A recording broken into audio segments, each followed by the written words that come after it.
એક સમય એવો હતો જ્યારે દુનિયા હજુ વિકાસ શીખી રહી હતી, પણ ગુજરાતની ધરતી પર એક એવું શહેર વસેલું હતું જે સમયથી ઘણું આગળ હતું. આ છે લોથલનું એક મહત્વપૂર્ણ શહેર.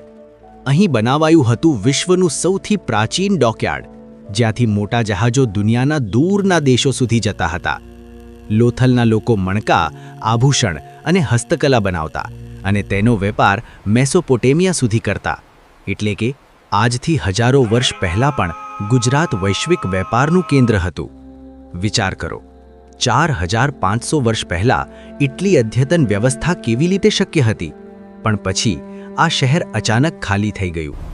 વિજ્ઞાનીઓ માને છે કે ભારે પૂર અને નદીના માર્ગ બદલાવને કારણે આ શહેર નષ્ટ થયું હશે. પણ સાચું કારણ આજ સુધી એક રહસ્ય છે.